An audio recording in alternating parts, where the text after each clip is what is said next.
All right. Welcome to day 2 of the fantastic Data Justice 2023 conference and the afternoon keynote on alternative collectives. We have 3 absolutely fantastic speakers. After each speaker, I will go to the crowd for one question, not a comment, but a question. And then to the next speaker, then a question, then the next speaker, and then we'll open the floor to everybody at the end. So this gives us a way to keep it a little bit dynamic. All right, so without further ado, I would like to introduce Donna Cormack, our first speaker today. She's a teacher and a researcher whose work focuses on racism and health, on Maori data sovereignty, data justice, and data harms for Indigenous peoples, and on transformative and anti-colonial approaches to research and teaching on Indigenous health. She's a member of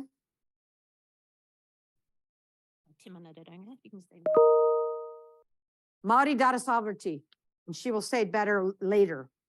And GIDA, the Global Indigenous Data Alliance, a really great organization, and advocates for the transformation of current data practices and approaches to support Maori self-determination. Her paper will be Collective and Relational Approaches to Data for Maori. So the floor is yours. We will then go online for Catherine, and then we'll come back into the room for Donna. Thank you.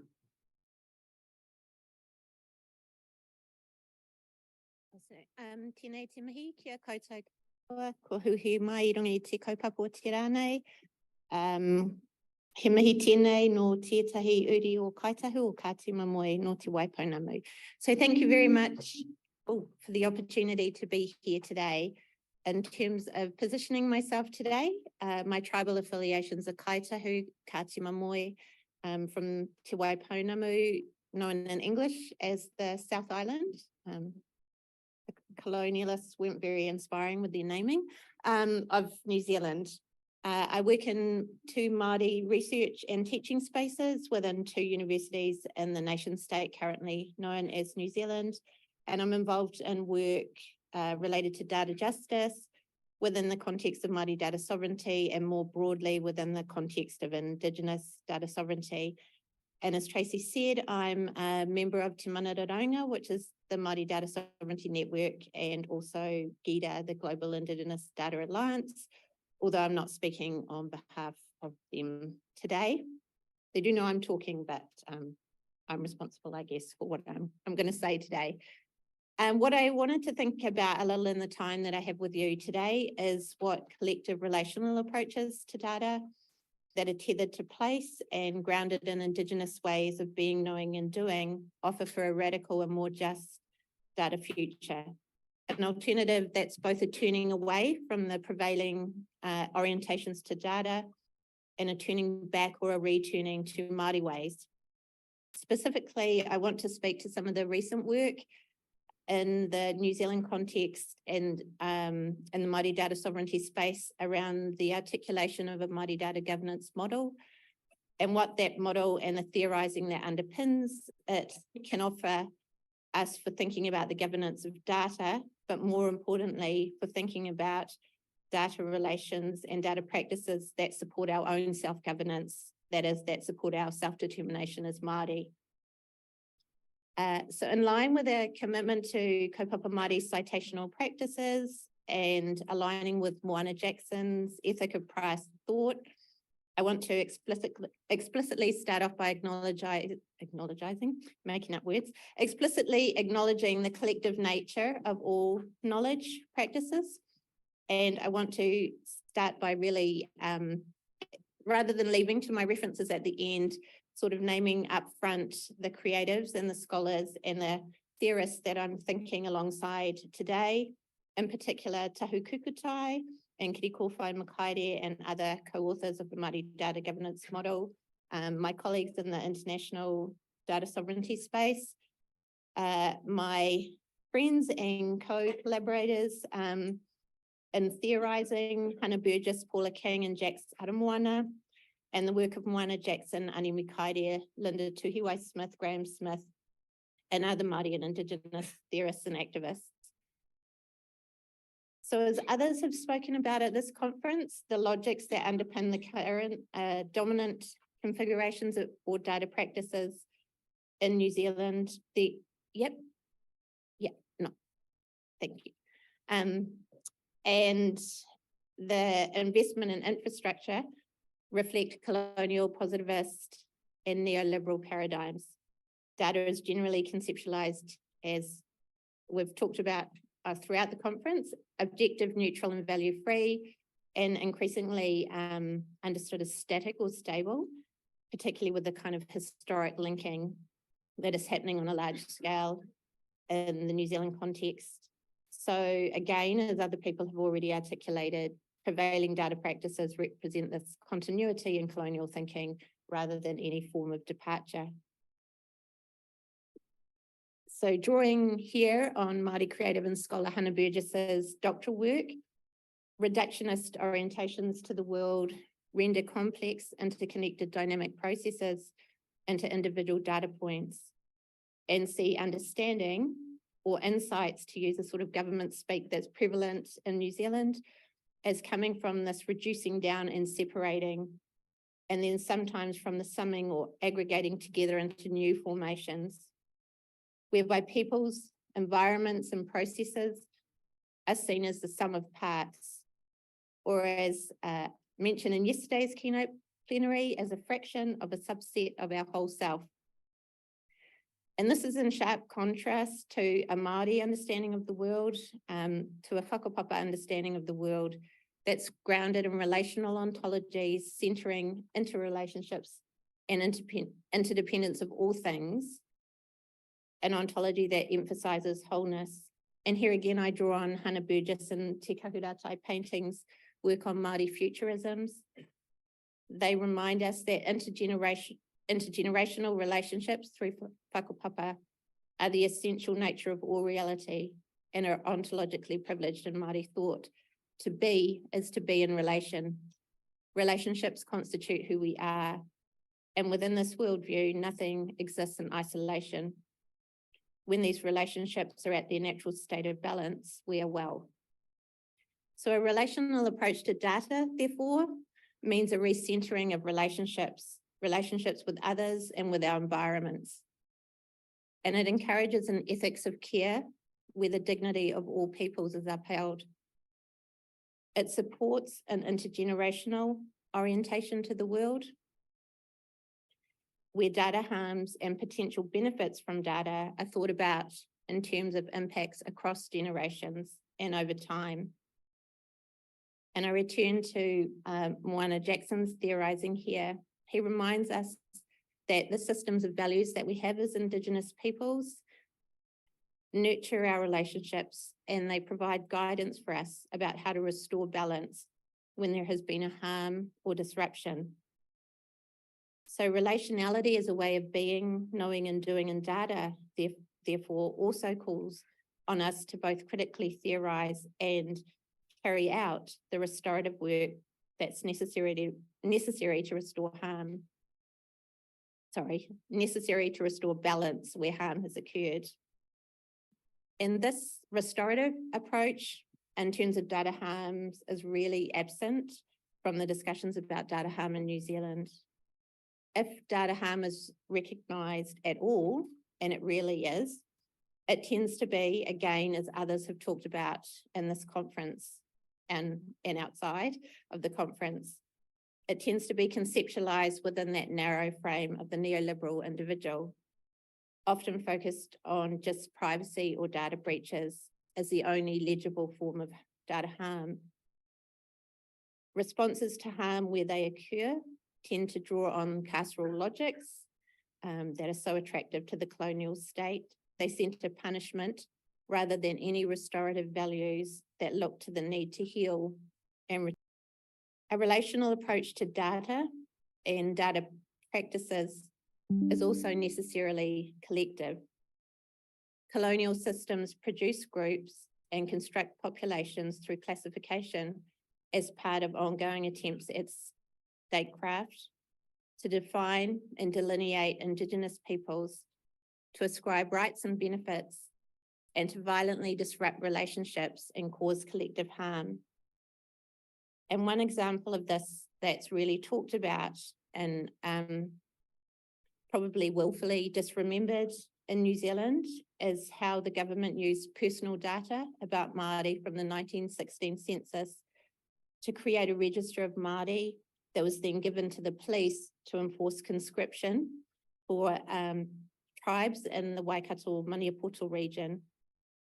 This led to the arrest of Māori, including children, from those tribal areas and imprisonment in hard labour until the war ended.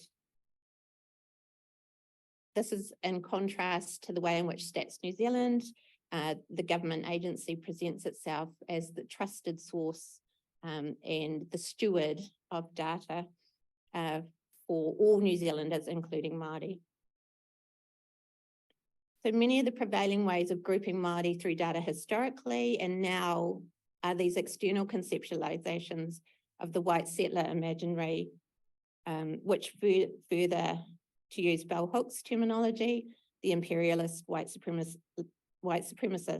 capitalist patriarchy. So when I'm talking about collectives, I'm not talking about the collectives that are created externally to Māori by the state. I'm talking about the complex and nuanced Māori ways of articulating collective identity that are grounded in our own relational ontologies, that emphasize our connections to other humans, but also to the environment, to other than human, and to the metaphysical. Collective rights have been asserted for a long time. They were asserted in the 1835 Declaration of Independence, He Whakaputanga, and in the 1840 Treaty of Waitangi, and they're reaffirmed in UNDRIP. And these collective rights are again based on self-determined collective identification, not on the collectives that are defined by the state for us. Importantly, collective rights also have attendant collective responsibilities.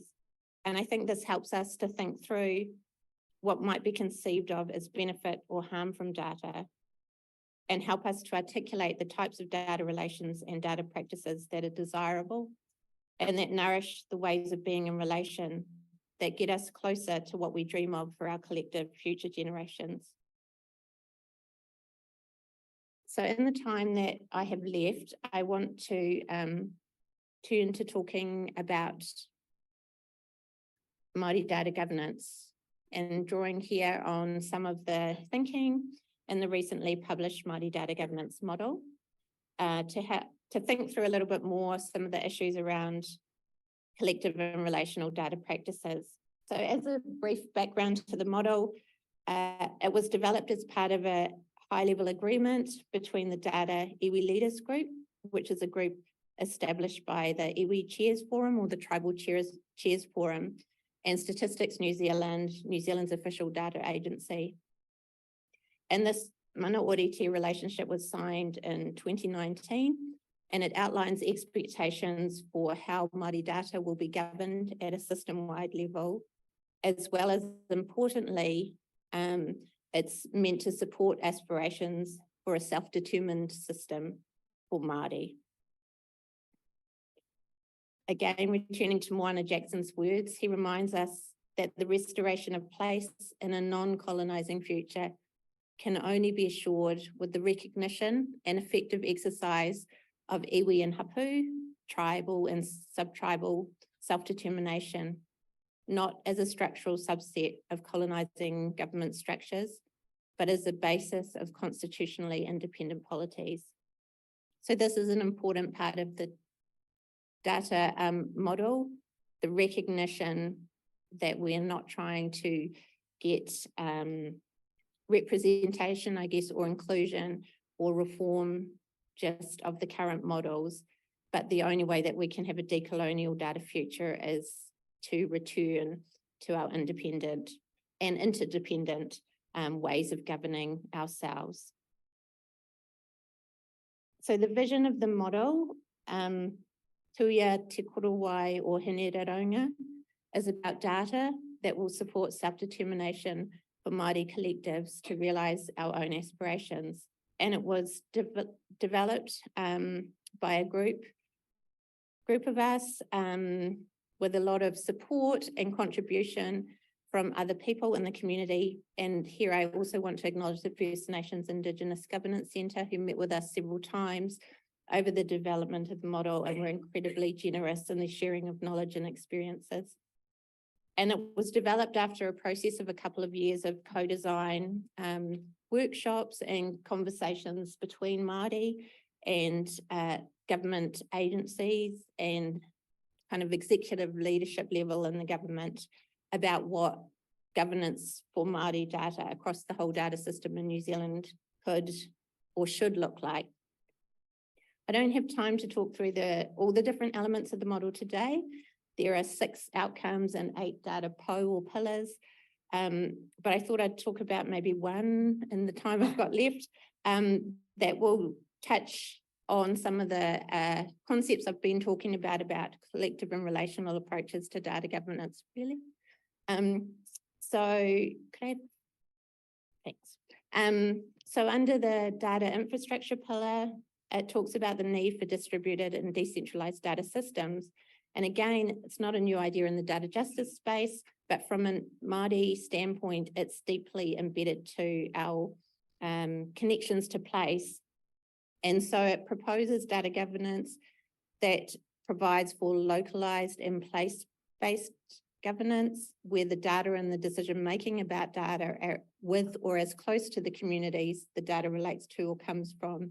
This is in contrast to the centralized model of data governance that is what is usually pursued by the colonial government, which removes data and decision-making from local contexts and lived realities and reify those colonial logics of universalism.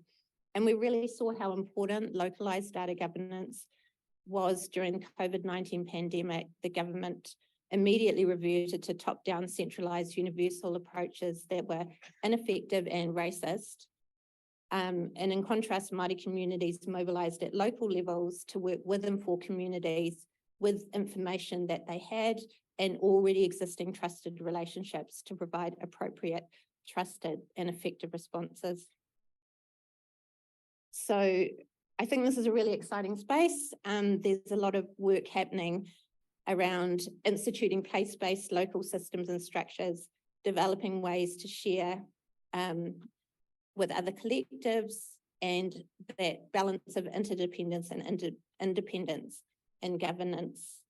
That means we can operate multiple systems of governance, but be in conversation and sharing with each other.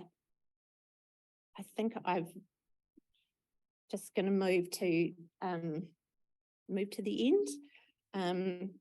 I've run out of time. So Moana Jackson, in talking about decolonisation, says in the simplest sense, colonisation was the violent denial of the right of Indigenous peoples to continue governing themselves in their own lands. So Māori data governance is one kind of element of a decolonial practice when it's enacted as Māori governance over Māori data. So I want to what Māori data governance as a collective and relational approach also offers us as a way to think how we can work in a form of collective action towards these larger projects of self-determination, both within New Zealand but globally. So we can do both the necessary work of interrupting and abolishing the data presence and futures that perpetuate colonial violence, and the concurrent work of building, rebuilding, reclaiming, returning to other ways of being in relation with data. So I'll end here with words from Moana Jackson, as his thinking has been woven throughout this talk, and his words always make me feel closer to what we imagine can be or will be again. He says restoration is also a process, and it will require a change of mind and heart as much as a change of structure. There will of course be difficulties. Such transformations must confront the implacability of the power unjustly taken. It will require courageous wisdom to change, and some will say it's impossible and unrealistic. But when the ancestors crossed Te Moana Nui a Kiwa, the Pacific Ocean, they overcame what seemed impossible and realised that courage is simply the deep breath you take before a new beginning. So I roto I tērā whakaron. Tēnā koutou, tēnā no tātou katoa. Kia ora. Thank you.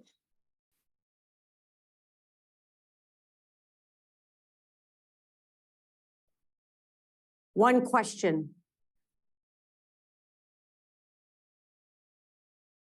I could sing, it will hurt. Ask a question, I won't sing, won't hurt. Yes, saved, please. Here's the microphone. Great to see you, because I'm from New Zealand as well, based in Wellington. I'm just interested in what you were talking about, place-based local structures. So I think I saw something else about the Mali data sovereignty model. Are you talking about sort of building infrastructures that are offline, and not on the cloud? Yeah, not so much. I think by place-based, I meant that we're connected to place, rather than centralized. So here I'm thinking about things like the project Tahukukutai has been involved in with the repatriation of archival data, genealogical data, land data back to her tribal area and setting up their own digital repository so they can care for their data in their place. So I think that's what I was referring to by place-based. Although one of the developments is also thinking around our own cloud storage solutions that are more attentive from a relational way of thinking about impacts on the environment, and more attentive to sort of the harms with the kind of mass offshoring of data that's happening, where we're sort of, which sits really uncomfortably as Indigenous people with, we're kind of storing all our data on Amazon Web Servers in Australia or on Indigenous, on stolen land over there, using with huge environmental impacts. So it's those sorts of considerations I was meaning. I hope that answered your question. Thank you, and thank you once again for your wonderful talks.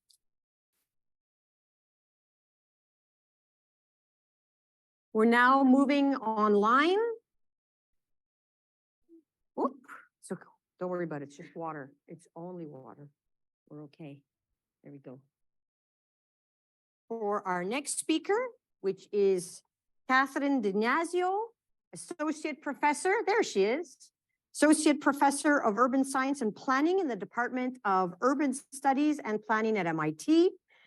She is director of the Data Feminism Lab, which uses data and computational methods to work towards gender and racial justice in relation to space and place. Nice little segue to what was just being discussed. She is an artist and designer, a hacker mama focusing on feminist technology, data literacy, and civic engagement. With Rahul Bhargava, she built a platform called databasic.io, a suite of tools and activities to introduce newcomers to data science. Her book, Data Feminism, as I'm sure many of you know, co-authored with Lauren F. Klein, charts a course for more ethical and empowering data science practices. Today, she will speak to us on her paper called Towards a Restorative Transformative Data Science. And welcome to Cardiff, Catherine. The floor is yours. Thank you so much. Thanks, Tracey, to Lena, Emiliano. I'm super honored to be here with all of you today and truly wish that I could be there in person, but unfortunately, family circumstances have not permitted that. But I've been a fan of this conference since it started. So today I'm going to be speaking mainly about work coming out of my new book, which is coming out next year, which is called Counting Feminicide, which is a book that documents the labor of feminicide data activists across the Americas and how their approach to data challenges the hegemonic and extractivist logics of mainstream data science. So I'm currently zooming in from South America, but at the same time, I still want to thank the Wampanoag Nation and the Massachusetts peoples on whose lands I'm usually a guest and on whose lands I completed most of the work that I'm speaking about today. So a little bit of reflection for our current moment in data justice. There have been important works in the past decade in critical data studies that have advanced concepts to name the harmful and discriminatory effects of data and AI. So these are concepts that probably are familiar to many people in the audience, like surveillance capitalism, the new Jim Code, automated inequality, data extractivism, data colonialism, and data justice itself. And so these works show very convincingly how our data sets and our data systems and our algorithms and our AI are accelerating and exacerbating long-standing, durable social inequalities. So things like sexism, racism, colonialism, and more. And what these works teach us, and the works that have since come, because there's been a kind of proliferation of this work, which I think is good. What these works teach us is that data and AI are not outside of power. They're not separate from power. In fact, power is increasingly concentrated and wielded through data. And especially now, as we start to think of how AI systems are permeating all levels of the public and private sector. So things like allocating public services, medical services, loans, access to education, food, housing, and so many other things. Yet, at the same time, these emerging fields of critical data studies, ethical AI, sort of these other interdisciplinary spaces that are emerging to have these conversations, there's the potential to do more than retroactively describe harmful data science practices. So we as scholars and as technology designers can do more than critique and describe. We can be generative about what it looks like to use data science in the service of justice. And so in recent years, alternative approaches to data science and AI are being developed and are being put into practice. And this, I think, is fantastic. And these are approaches that mobilize alternative epistemologies, value systems, and worldviews while engaging with data, just like the Donna's really brilliant presentation before this. And so these works have drawn from feminist, indigenous, Black, queer, decolonial, and other epistemologies to propose new ways of being in relation with data and with each other. And these are just some of the works that kind of pursue that line of thinking, that line of sort of more generative thinking. And this is where I would situate Lauren Klein and I's book, Data Feminism from 2020, which is there on the left. So we looked at intersectional feminist theory, along with the existing data practices of activists, citizens, journalists, artists, and social movements to try to formulate 7 principles for doing data science in a feminist way. And so after we published Data Feminism, for me, I felt the next step was to try to use the data feminism principles. So to actually try to sort of walk the talk, to try to test them in a sense in the real world. And so this is sort of what led me to this more recent work, which is this in-depth case study on feminicide data activism, which is kind of where the rest of this talk heads from here. So this work comes out of a book manuscript called Counting Feminicide, Data Feminism in Action. This is going to be coming out from MIT Press in 2024. And this is a book that documents the creative, intellectual, and emotional labor of feminicide data activists across the Americas. And the first draft of the book is up and out for review, up for a community review. And you can actually access it at the URL that's there. But I've actually made significant revisions. So the next book that will come out next year is going to be significantly changed. But you can look at an early draft of the book online already. So first, let me tell you a little bit more about some of the data activists that work on feminicide. My own first encounter with their work was getting to know the work of Maria Salguero, who monitors feminicide in Mexico. So feminicide, for those who don't know, this is a feminist concept. It names the gender-related killings of women and girls. It includes cis and transgender women. Feminicide is legally defined as a crime in almost all Latin American countries, and that includes Mexico, where Maria works. However, the state does not systematically collect data on feminicide.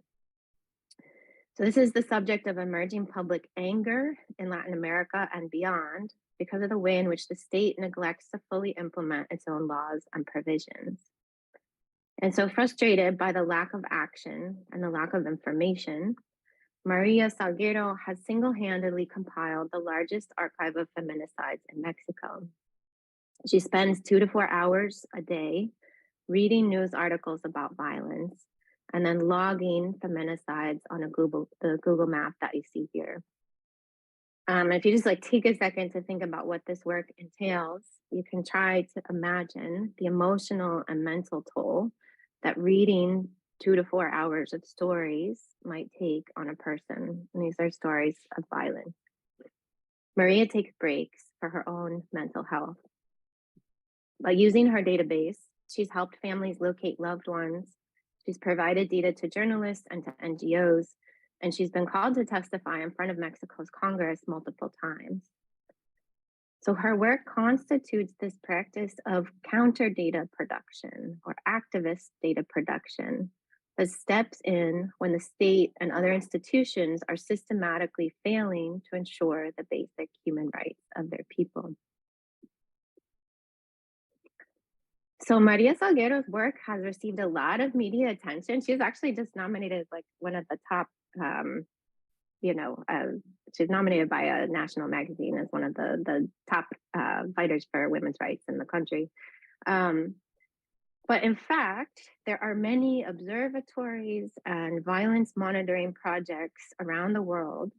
These are grassroots efforts that produce data about feminicide and document these human rights violations. So our collaborative research team, which I'll say more about in just a second, has cataloged more than 180 of these projects globally who do this work being producing counter data about feminicide. Most of them monitor feminicide specifically and name it as such, but others have other names or more specific categories of gender-related violence, including missing and murdered Indigenous women, girls, and Two-Spirit people, or fatal transgender violence, or Black women killed by police violence. And here in this chart, you can see that data activism about feminicide has proliferated in the past 2 decades in particular. So this is a timeline on the bottom showing how many efforts, how many projects were started each year. And it's particularly proliferated since the Ni Una Menos uprising in 2015. We start to see that there's a huge number of efforts start in the years following. And these are efforts around the globe. So Latin America definitely is the center of gravity, but these are efforts that have started on all continents. So this is an increasingly common and widespread form of activism. The data activists themselves coordinate transnationally, and they work in networks like the Red Latinoamericana contra la Violencia de Género. So while this form of data activism has increased since Ni Una Menos, it's also not new. And in fact, there's really long-standing precedents to this work. Efforts to produce data about gender-related violence stretch back decades and even centuries into pre-digital forms of activism. And so in my own research, the earliest precedent that I could find was Ida B. Wells, who some of you may already know. Her book, which came out in 1895, The Red Record. This used newspaper records of lynchings to systematically document violence against Black men. So another form of gender and race-based form of violence. So her method was to use news media reports to supplement absent or sparse official information about lynchings. And so she compiled her database from the news. And this is exactly, basically the methods that feminicide data activists use today. And then we go forward in time. So in the 1990s, in Ciudad Juarez, family groups and activists start to keep paper files about women killed in feminicide. And then around that same time, the Women's Memorial March starts in downtown Eastside Vancouver in today's Canada to memorialize and protest missing and murdered Indigenous women and girls in the city. And this is a group that keeps a running list with names of victims that they read aloud each year. And this is also a march that continues to this day and has spread to dozens of cities in the US and Canada. So I keep saying our research project. So I just want to be really clear about who that is and how our collaboration came about. I was living in Argentina in 2019, revising data feminism, and I met the folks that you see here, who have now become collaborators and friends on this sort of sprawling participatory research, action, and design project that we have called Data Against Feminicide. Elena Suarez Val is an activist herself and leads Feminicidio Uruguay. She's also a PhD candidate at the Center for Interdisciplinary Methodologies at the University of Warwick. Silvana Fumega, when we started working together, was the director of research at the Latin American Initiative for Open Data. Now she's an independent consultant. And then Isadora Cruchen started working with us as a graduate student, and she's now a professor at Queen Mary University in London, and she's leading our co-design work with Brazilian activists. This is a large project. It's involved many people, and I just want to put all of their names here as a way of acknowledging the extensive work that has contributed to the events, community building, technology building, and research that we've conducted. So our project has 3 pillars. It is first a qualitative research project to understand how activists work with data and information transnationally. So the geographic focus is feminicide data activism in the Americas specifically. Secondly, it's a participatory design project. So it's a project to co-design digital and AI tools to support data activists in their work. And then third, it's a growing and a global community of practice for people who work on feminicide and data to meet each other, share their work, share tools and tips and conceptual frameworks and so on. And then just one thing I want to be clear about, because it's often misunderstood, is that our project does not collect activist data. We do not collect anyone's data and we don't aggregate anyone's data. The goal of our project is to build tools and to build community to support and sustain the existing data practices of activists in their own context and on their own terms. So Counting Feminicide, the book draws mainly from the qualitative and participatory design aspects of the project. So that's where I'm going to focus for today. So I just want to take a couple slides to try to communicate what it means to produce counter data. Like what does this entail? What is the labor that is involved? This means that data activists try to count feminicide, and they do that case by case and person by person and story by story. And first, there's like a very rich set of reasons for why they do this work. And in many cases, it's because activists themselves seek out information about feminicide, and they're surprised and angered by the missing, sparse, and neglected case information that they find. So as the Red Feminista Antimilitarista in Colombia said, we realized that our institutions didn't have information systems that would account for the characteristics of the murdered women and the context of their deaths. So by beginning to document cases and monitor violence, activists in the process develop a theory of feminicide as a structural problem, and also a theory of change for how and why counting and registering data will be an effective method to challenge feminicide. So another stage of feminicide data activism is researching. So this is the work of seeking and finding cases and related information to add to their database. So this might include looking at official data, but it also in many, almost the majority of groups means looking through news media like Maria Salguero does.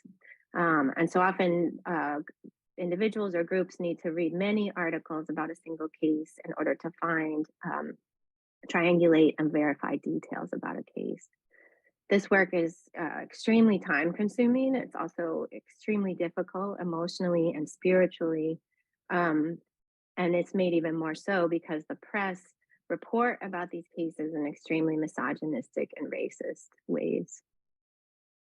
You have about a minute, Catherine. Oh, goodness. Okay. Yes. Goodness gracious. Okay, let me just skip forward. So I just want to say that so I'm skipping through recording and circulating data towards kind of where we land at the end, which is feminicide data activism points us towards a restorative and transformative data science. And so what are the ways that this is different from mainstream understandings of data science? So feminicide data activists center care, memory, and justice. They're often from the communities that they draw their data from. Rather than using data to solve a problem, they use data to remake and reframe the problem of feminicide. So to challenge the idea that gender-based violence is a personal problem and to reframe it as a political problem. They are proximate and intimate to the data collection process, whereas mainstream data scientists are often working with second or third hand data. And so one of the things that the book tries to do is to understand what lessons about data ethics we might draw from these data practices. And the underlying assertion here is that data ethics should not only be formulated by think tanks or policy people or political elites, but rather we can look to already existing models for ethical data science undertaken by grassroots data activists. And so all of this work led me, along with in conversation with activists, to formulate this concept of restorative and transformative data science. And so what does this mean? This is an approach to working with systematic information with the twin goals of restoration and transformation. And so restoration involves restoring rights, dignity, life, living, and vitality to the individuals, families, and communities harmed by structural inequality. It seeks first and foremost to reduce harm, repair relationships, and to heal the material and spiritual wounds left by violent and unequal systems of power. And so one thing that was emphasized to me over and over again by activists is that this work is not about counting the dead, and it's not about filling in the state's gaps in information. It is a defense of life itself. And so as one activist told me, registering feminicides is a job in defense of life, even when it seems that we work with death. In reality, it is about life, so that it does not happen again, to amplify our collective voice and achieve the prevention of feminicides in our countries. Transformation, on the other hand, involves work to dismantle and shift the structural conditions that produce the violence in the first place. And it is both visionary and preventative. And there's more to say, but I'm going to wrap it up there and leave you with that, and we can hopefully get to it in the panel discussion. So thank you so much for having me.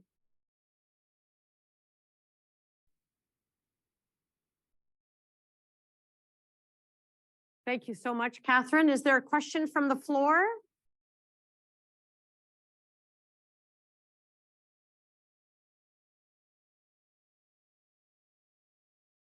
La la la la la la la la la la la la la. Going once, going twice. All right, Catherine, they're overwhelmed. They're not ready to ask a question. They'll come back to you, however, after our next speaker. Thank you so very much. And now for our next speaker. And last but not least, on this very lovely afternoon, we have Carolina Botero Cabrera. She is the executive director of the Colombian civil society digital rights organization Karisma Foundation. She is a researcher, lawyer, lecturer, writer, and consultant on topics related to law and technology.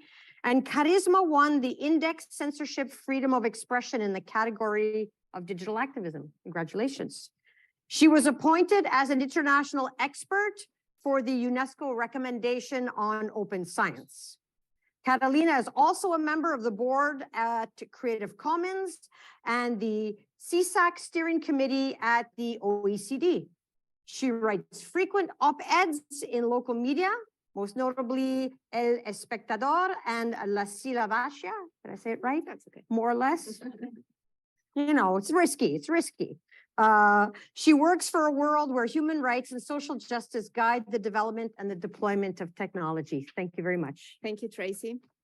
So thank you very much. I'm going to talk today about data, how we go from ad data to surveillance data. I will talk about a case study in Colombia that happened during the COVID pandemic and how this turned into a way of understanding what's happening today, specifically on the intelligence community. So Antioquia, this is the region of Colombia where Medellin is the capital, suddenly appeared in the news because they said they had an alliance with Google to track COVID people, COVID contagious, which was really weird because there was all these things saying that Google was not going to do that. Even more, there was an alliance with Apple to do something. We asked Google and Google said, no, we don't have that. So we remain attentive on what was going on. And then later on, some people start sending us these kinds of alerts that were appearing in Antioquia and in Bogota. We start looking into it and we found that both in Bogota and Medellin, they were identifying places with contagion peaks. And they were doing this through geo-targeted ads, sending alerts that were simulating the result of digital contact traces. These ads will include, of course, some personal data, and they will simulate or they will suggest that they had private information. All of these against the community rules of the social network, but nothing was happening. We started making questions, and by July, we published this first paper telling what we found. Specifically, these two administrative authorities were using Google and Facebook, the ad platforms of those two social networks. And with doing that, they were using the geo-targeting for ad distribution. And on the other hand, they were taking the data, from data mining systems that include the cell phones, unique ID identifiers to simulate the digital contact tracing process. Very later on, there was also a paper published by the Universidad del Rosario where some academics were telling what they were doing to help, especially Bogota, to understand utilizing data mining and specifically an intermediary database that's called Servia Información. So Servia Información will buy big chunks of ads, of data ads, and they were doing some processing to it to understand that, to identify clusters. They were doing network of people, just as we saw yesterday in the conference that was happening in Los Angeles for crime. In this case, to understand how the virus was spreading. Okay, 1 week later, we knew yet another layer of the problem. We had Bogota and Medellin, not just doing this with the academics trying to understand and then prioritize the places where contact tracing would be done up there, okay? But then Bogota and Medellin were sending these alerts that were using fear to make people feel unsafe, and then they will go to the hospitals, but the hospitals were full. It was really very nasty. But on top of everything, Antioquia had an agreement with Servia Información, and they were even doing more. They were combining data from different databases, cell phone towers, data brokers, and other databases such as their own manual contact tracing to follow the mobile unique IDs.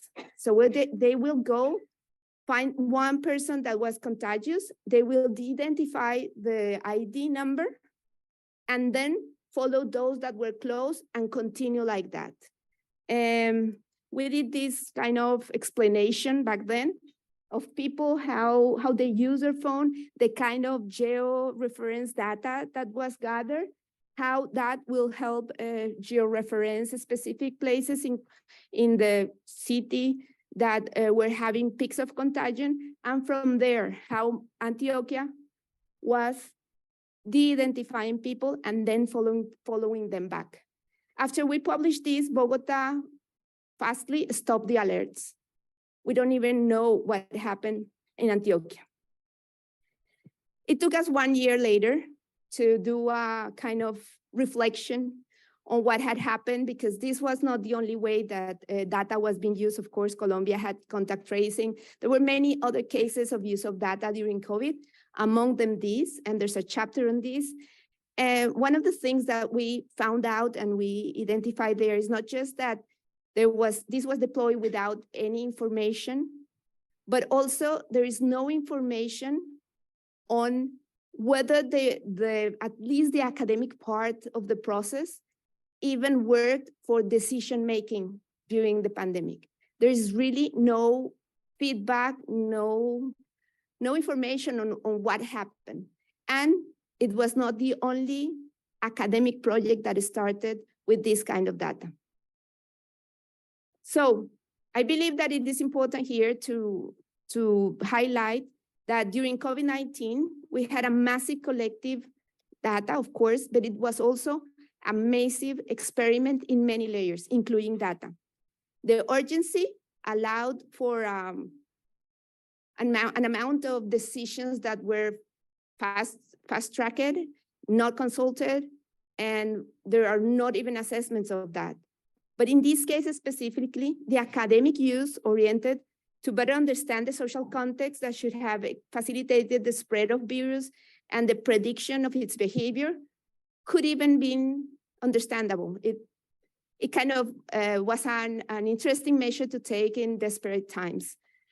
Still, no discussion, no transparency, and no agency on the people.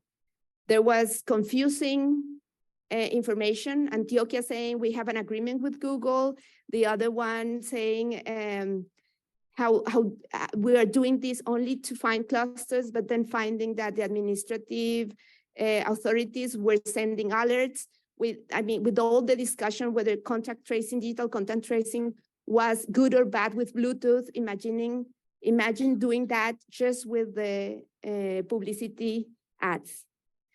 So again, I think if we even look at it from a risk perspective, okay, the academic part could have had some understanding, some reason, but the risk was increasing when this was used to threaten people, to tell them you were close to. We really, the way we were putting to knowledge about this was because people was calling us. And I have to say that most of them were from, in case of Bogota, from the places, especially from the south neighborhoods of the city that are usually more related to poor people. There was, I remember the grandmother of one of the girls from our office saying, calling her to say, am I infected? A lady who's living alone. So they didn't even realize the amount of fear that they were creating in the people. But it was even worse and injustifiable when in Antioquia, without any scientific basis, they started doing this and tracking people. Then it became really scary. But the point here is that this has already been normalized, and these kind of things are being done today very easily. So with putting up this case, I want to reflect on many of the things you've been talking during these 2 days, such as experimentation in urgencies or with marginalized people, systems prone to discrimination, the seduction of technology, legitimization, etc. And to let you know that since during the last 2 years, we have confirmed that the dangerous limits that are moved during emergency are rarely reinstalled after a crisis. And this massive experiment, I think that allow, not just in Colombia, I'm sure this happened in many other places, probably with similar characteristics, but it showed the power of commercial available information. Increasingly, when we read about news in the newspapers on things like crime combat and things like that, we can understand that behind those, there is the tracking of identifiable people that has been using commercially available information, for example, during protests.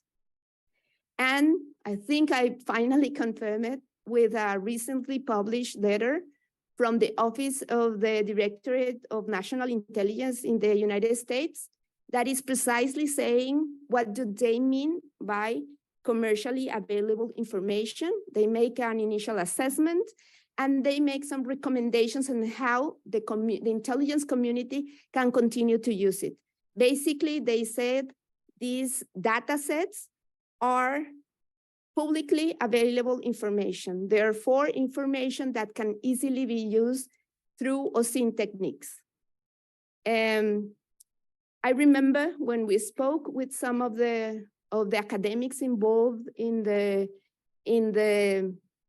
research during the pandemic, they were saying, how come the restaurant in the corner can buy the data to target their customers and sell more chicken, and the academic cannot use it to solve and help prioritize an issue on pandemic?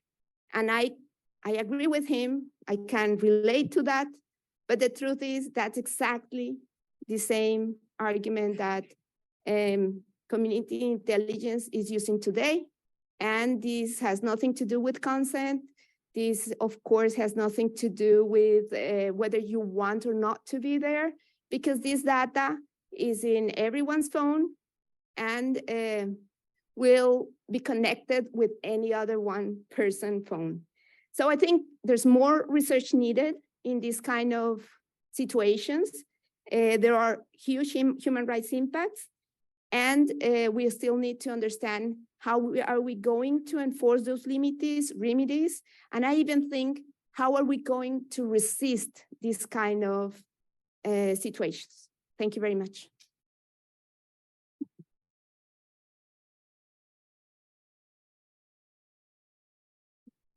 Please, a question for the current speaker before we move and open the panel. Can I invite you to the front as well? Oh, people are running away. Don't go away. Yes. Presentation.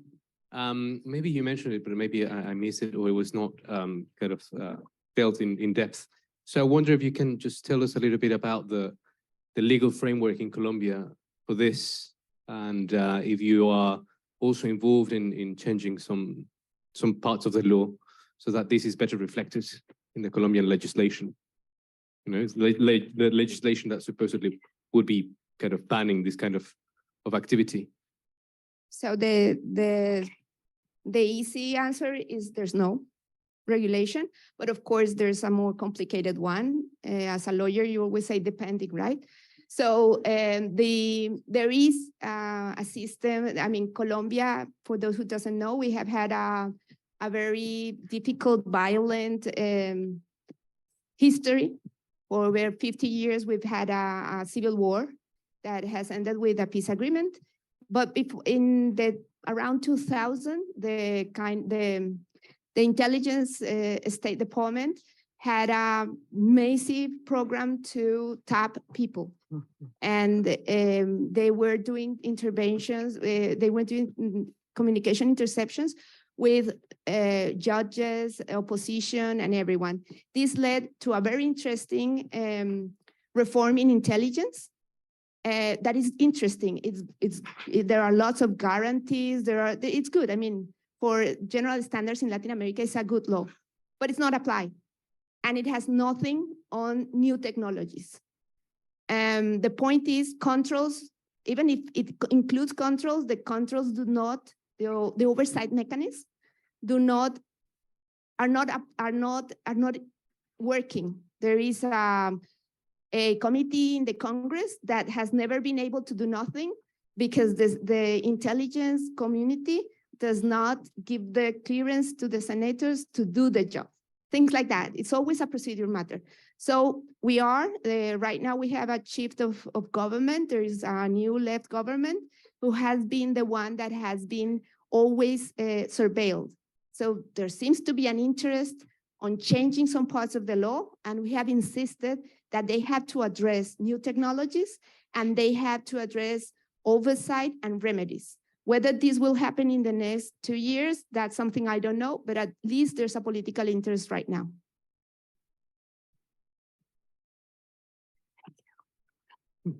Not alone. We're going to bring Catherine back up on the screen, I believe. And now we have the full panel with us. Wonderful. You're welcome as panelists to ask each other some questions or have some comments, because I thought there was some really nice overlap between some of the discussions. And if not, are there people from the floor? Yes.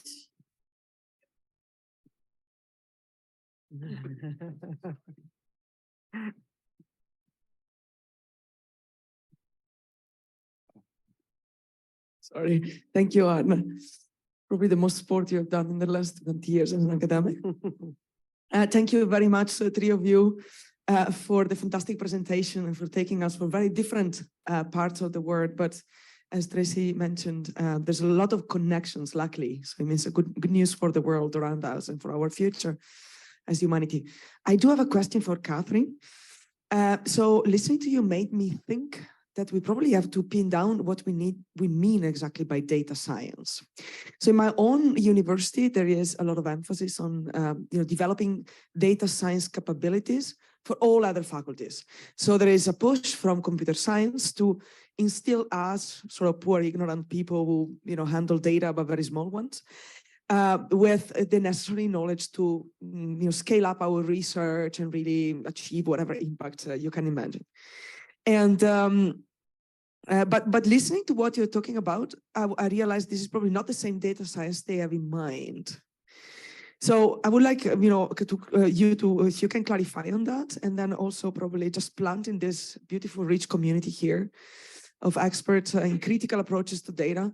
We probably need to actively reach out to those people doing data science, because they're never going to come to read us for the most part. And so we have to make an effort to really translate in a way our principles, I say our, but you know what I mean, into actionable ways of doing data science in practice. Then we can also, for example, insert in teaching curriculum. Otherwise, we're doomed. Mm-hmm. Thank you for that question. Sure. Thanks. That's a great question. And I work at an institution which is doing something very similar, where it's imagined that the AI and computation and data science are the way of the future. And that way of the future is going to come from what computer science and electrical engineering are doing as disciplines. So I agree with you. And I think it's very unfortunate that technical disciplines, at least the way they're framed within institutions, I think this differs on the individual level, but that it's imagined that these technical disciplines know the way, because I think in fact, it's the technical disciplines that need the other dimensions of inquiry. So social sciences and humanities and arts. And unfortunately, it's the technical disciplines that are graduating students overconfident and underprepared to actually deal with the realities of the sort of socio-technical implications of AI and data science and data systems. And so I think that's why we need to reset what we mean. That's why I use data science. It's also because I myself have a technology background, but I think that there are powerful things that can be done with technology, but we need to engage an entirely different set of values and epistemologies. And there are many things that need to be disrupted about the current model. And what you are naming right here is exactly one of those things. And so I feel like there's a way that we can try to be generative and reclaim data science and reclaim technology and model what it looks like to do it differently with different values and with different values at the center. So So yeah, I mean, I guess I would just say that like, in certain ways, like the work is trying to say like just wholesale rejection, no, but how do we reclaim and you know, I don't know that our primary audience should be technical people, but in spaces where we can, I certainly try to advocate for more cross-disciplinary work. But I also don't think we should waste too much time trying to convince software developers to listen to humanists either. So I would love to hear what my co-panelists think of this though, and what, if any, like sort of institutional challenges they've encountered around this work. Nice. Yeah, I think when we were working on the Māori data governance model, and one of the or pillars is around, I don't really like the term, but increasing capability. I think one of our concerns was that people would understand that as just recruiting more Māori into, or more Indigenous people into like the current model. So we would have more Māori data scientists. Well, we would have more data scientists who were Māori rather than what would a Māori data scientist look like. And so I think, again, that's where a kaupapa Māori or a relational approach is kind of outside and beyond disciplines, I would say. So I guess Linda Tuhiwai-Smith, who's one of the key theorists, talks about not having any loyalty to a single discipline. And I think that's sort of a hallmark or a characteristic of that approach, is that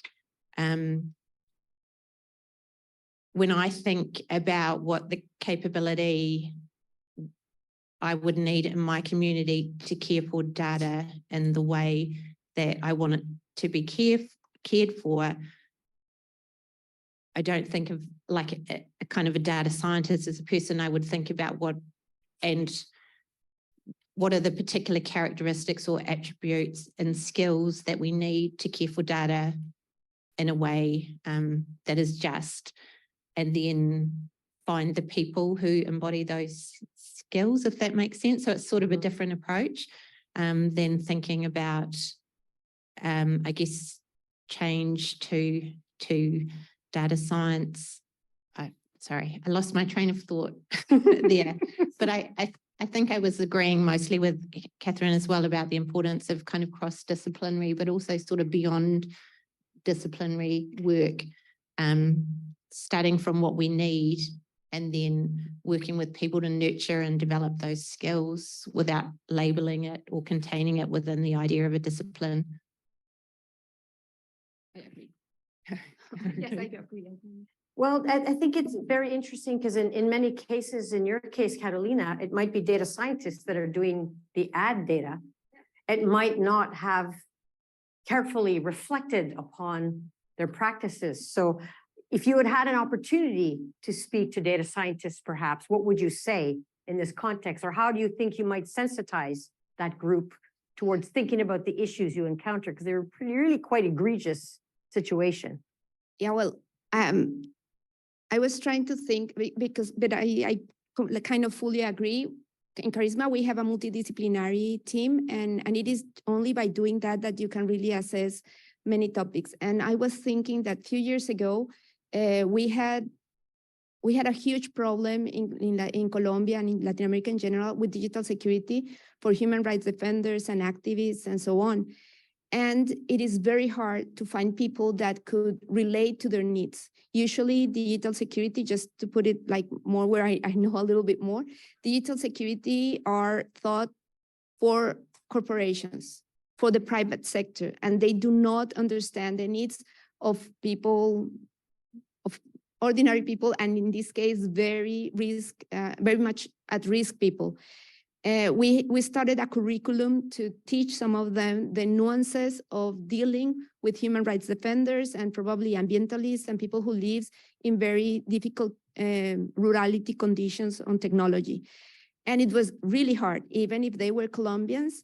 It was very interesting to see when we were telling them how they have never thought about how the conflict in Colombia would impact the risks of these persons. And And yet they have never reflected on that, even if they live the day-to-day news in Colombia. So if I think about that, in general, I have that sensation with technologists. It is hard to find data science in general, not that there are, of course, many, but in general, when you try to find someone, it is hard for them to have the sensitivity on intersectionality. And probably if I would have the capacity of a genius to ask for something, it would be the capacity of intersectionality and to relate with the problems of others, different from their point of view. Thank you. What are your thoughts, Catherine, on bringing intersectionality to the data scientists and maybe your experience in doing that? How does that work for you? Yeah, I feel like I think what we're saying is that maybe the data scientists are the ones most in need of data literacy. So, yeah, I mean, I think there's like some very basic things that that are not taught, unfortunately, in more technical career tracks. And so these are, I think, concepts like intersectionality, concepts like what are even race and gender when we are capturing those in data. What do those even mean when we're like sticking those in a data field, you know? And you know, one of my, well, actually, maybe I'll relate one anecdote. Working with activist organizations, interviewing them about their data practices, you know, they told us that, in fact, the technical people were the hardest ones to train into the organization and into their data practices. And the reason was that the people who came from a more either social science or journalism or humanities type of background had some of the underlying grasp of you know, theories of social inequality, theories of intersectionality, importance of you know, patriarchy, racism, and so on. They came kind of formed with some of that background knowledge.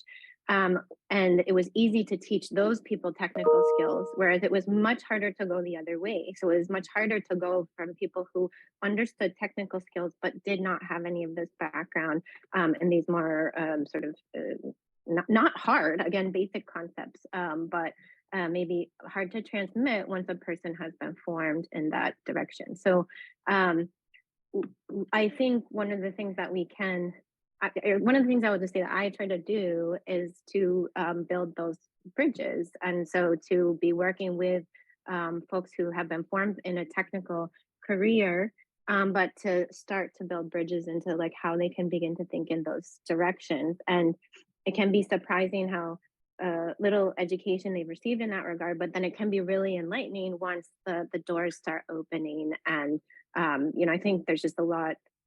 I do think there's some productiveness to engage in those conversations, but getting folks when they're students and younger is maybe best. And those are the folks that I've had the most rich conversations with, and then the folks also who have gone on to see doing these like brilliant things. So there's a student fully formed in the track of computer science who worked with our lab, but has now gone on to do just very impressive work integrating intersectionality and other kinds of feminist theory in her own work. And it's wonderful to see when those things can align. And I'm encouraged when these kinds of crossings can start to happen.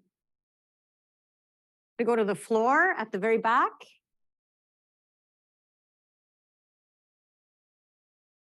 Hi, thank you so much for your talks. I think I have a question about infrastructures in two ways. One, the way in which so much of the infrastructure now being provided for either countermapping projects or database projects, or many of the projects that we see that subvert the power dynamic are coming from FANG, from the big tech actors. And I'm wondering how you address the like proprietary nature of infrastructure behind so much of the counter work that is happening right now, because it's much more accessible design-wise. And it's the tools that people use, and it's really allowing people to be met where they are and where they're at. And the other is the infrastructure of like internet connectivity and who's actually able to be in the room, let alone be able to be online, because there's a huge push in that direction currently. But again, the like funding actors and the people behind that type of connectivity question almost like exclude or exclude a vast majority of folks and aren't even able to be there in the first place. Thanks so much. Thank you. In the room, maybe Donna or Carolina, response? Infrastructure is always a very interesting question to deal with. First, one of the main problems, at least for us, working especially in the rurality in Colombia with human rights defender, activists, journalists, etc., is even if we are very much aware of the issue of open and free software, for instance, or even the privacy side, the truth is you have to land there and see what they can use.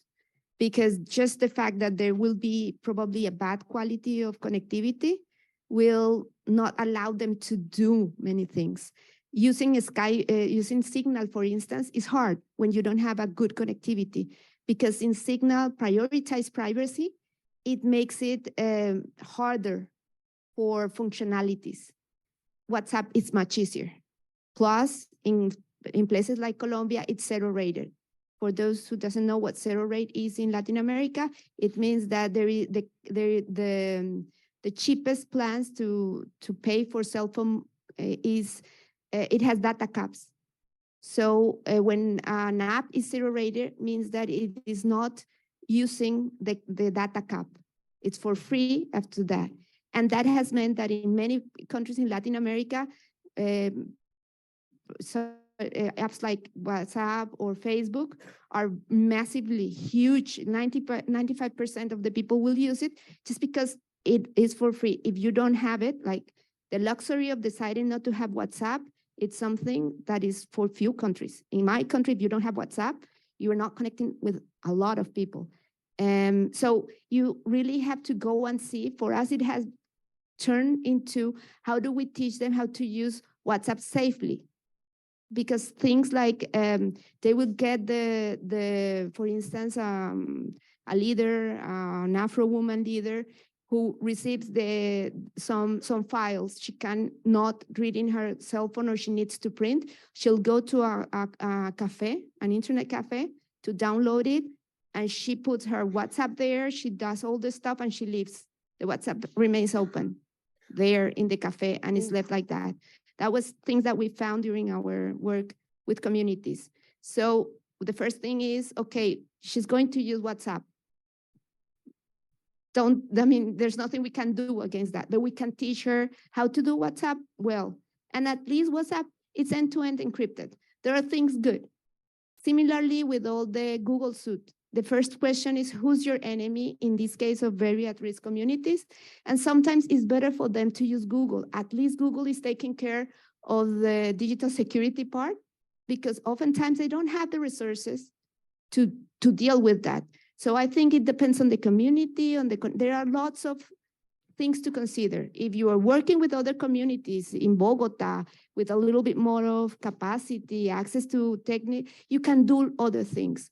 But sometimes it's just, they will need that tool. They're going to use it. You just better help them to do it better. Thank you. Did you have a response or do you want me to go to another question? Go ahead if you want. Not so much about counter mapping, but I guess around kind of the infrastructure needed for developing or returning to our own sort of systems. And one of the things that whenever we talk about, because a lot of our government data is offshored, and whenever we talk about investing in sort of local solutions or the development of storage solutions that we can have more governance and control over and be more mindful of environmental impacts, the Crown always talks about cost, but so it's that tension that they won't invest in it, so it's never an option. And so we get, although there is work happening about ways in which we can develop, I guess, at a smaller scale. I had another thought, but I've lost it there. But I guess we're in this kind of funny space where there's just so much, even when we can get the Crown or the government to acknowledge that they should be putting energy into or they should be supporting the development of alternative systems outside their own systems, they're not really willing to either invest or, more importantly, disinvest in some of the really problematic systems. And so I guess it's sort of part of that sort of performative conversation about sovereignty that never actually gets to, you do actually have to give things back. You have to give land back, you have to give resources back, you have to stop investing only in your systems. And so I think that's where the infrastructure argument sort of gets caught. But you maybe remember, where they are investing on infrastructure in the community, intelligence community. During the last years, we've seen a trend in the contracts that they were doing, for instance, for OSINT, it was basically as a service. But the last contracts are starting to say to build hosting on themselves, which I mean, I don't know, they're going to have the data. So probably it's better that the government has it in its own hosting. Otherwise, they are sharing this intelligence data with how many companies, right? So it's really worrisome, that part of the infrastructure. Catherine, with the 180 femicide initiatives, I imagine infrastructure pops up from time to time?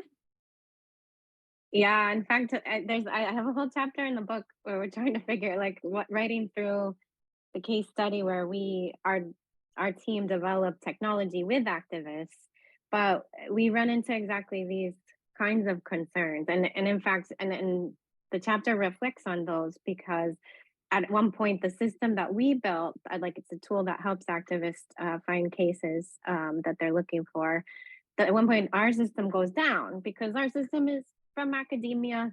It's not professional. We don't have a customer support team. We don't have that much money, et cetera. And so there's a kind of reflection there of well, why do activists by and large do, not all of them, but many use the FANG tools, mainly, Google Sheets or Microsoft, Power BI and things like this to run their databases.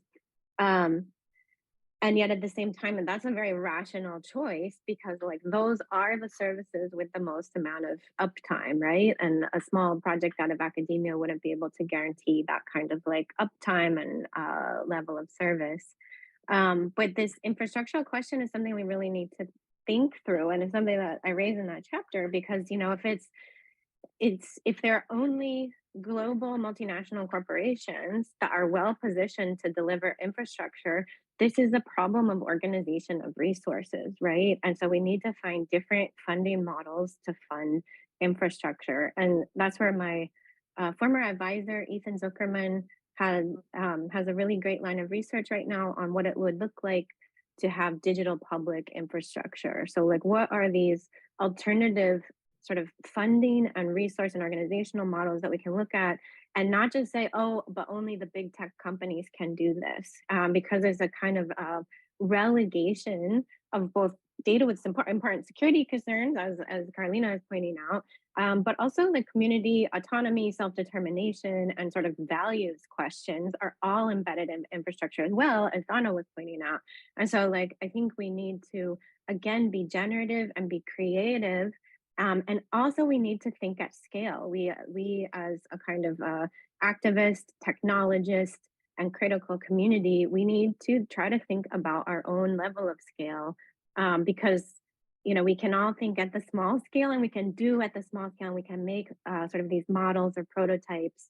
But effectively, we do need infrastructure, is something that we need to deliver at scale, and we need alternatives to what exists right now.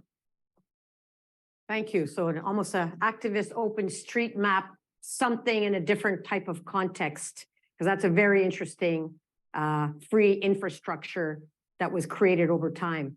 Having said that, we had someone in the middle here. There we go.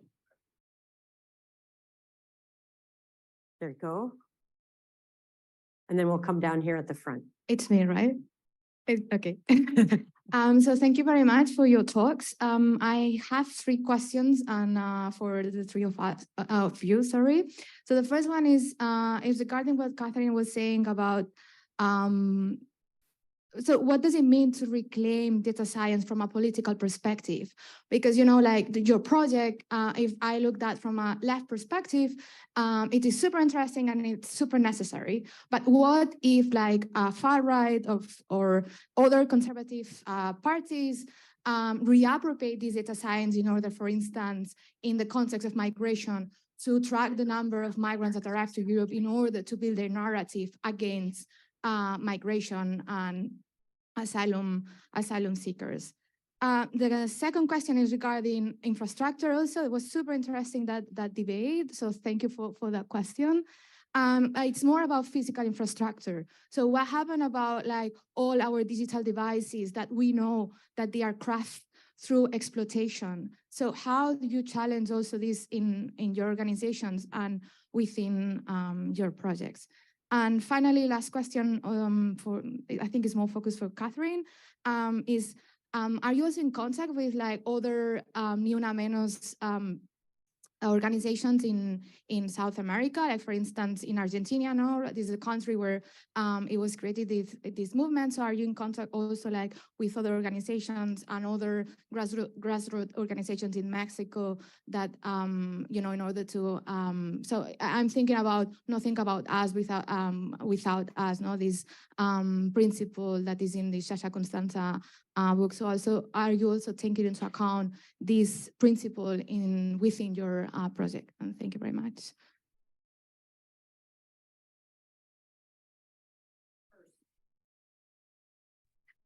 Catherine, go Do you want me ahead. Okay. Okay, I tried to write the questions down so that I will remember them. I know, I'm trying to remember them too. I was going to summarize them and I went, wait a minute, I lost all three. Okay, I might not answer all, but yeah, in terms of context, yeah, our project has interviewed 40 groups across the Americas, data activist groups primarily. And so yes, we have spoken with, there's a number of groups in Argentina who do this work that we have spoken with. And in many cases, this work, I would say, was forged from dialogue and from co-design. So very much along the lines of the nothing about us without us, specific to feminicide data activists. So like we're sort of working with that group of practitioners as a community and trying to build tools for them. There are many other types of feminicide activism though, and so we're definitely not touching all types. So for example, we don't tend to work directly with impacted families, for example, and there are many family-led activist groups across the Americas and beyond. And regarding the right-wing groups taking over, yeah, I mean, I think this is an interesting question because this is why I think we can't just rely on a set of, like, say, methods. Like, we can't just say, oh, participation will save us, or oh, like this particular database will save us. You know, this is why we have to have conversations about politics and values and motivations and epistemologies. And so, like, what I'm advocating for in the talk, or the sort of what I see arising from the feminicide data activism, is this approach to data science that's grounded in restoration and transformation. And behind that is a set of, you know, sort of intersectional feminist values, or in some cases, indigenous values, or in some cases, Black feminist values. It sort of varies depending on the group, kind of what's their kind of underlying epistemology. But this is why we can't just say like, oh, just this, you know, this kind of particular way of working or this way of doing data visualization is necessarily liberatory or not, or a counter map is liberatory or not, right? It's a form of something or a method of something is not by itself liberatory. It has to be kind of taken within context. So the idea of right-wing groups using data to target migrants is inherently kind of anti-feminist. So like it would be just excluded by definition of the values that are motivating that. So maybe I'll turn it to the other panelists to take that on. Yes. Yeah. Thank you. We have one last question. Chair's prerogative. We started late, so we're going to have 2 minutes for a last question, and it's going to go to the floor. Thank you. I just wanted to come back to the question about what data scientists should learn, and really wanted to hear what your thoughts were on what we should be teaching children. Oh, there you go. Yes. To the floor. Either of you. I guess I think that's a huge question, but I think thinking back to we already start that sort of siloing of knowledge and the kind of disciplining of disciplines at school. Here I'm speaking in the New Zealand context, but it's our colonial schooling system is built off the one here, so it's probably very familiar to people here, and because of imperialism, probably familiar to a lot of people in the room, that model of education.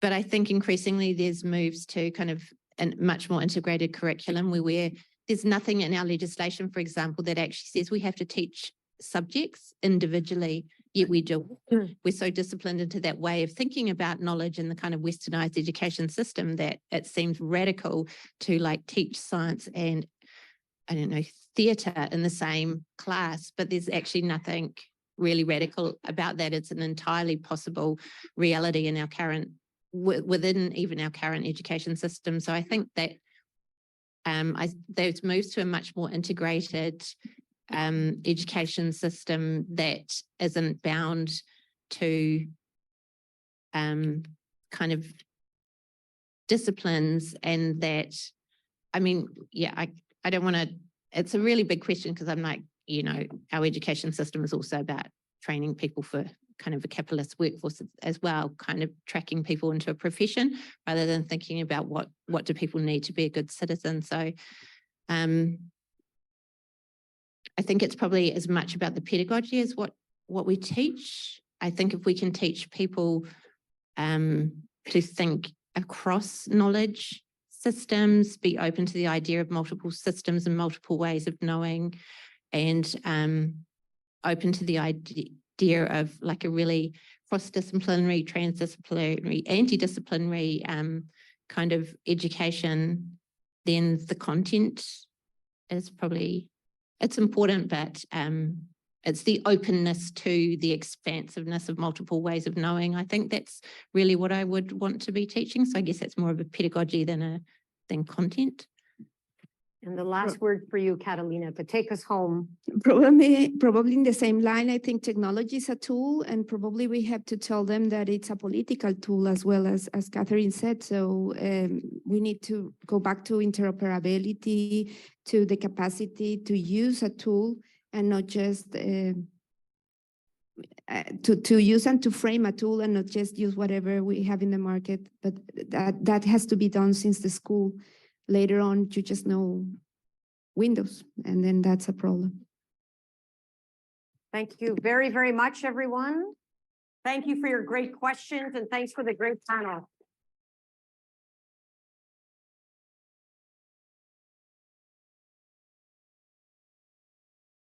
It's coffee time.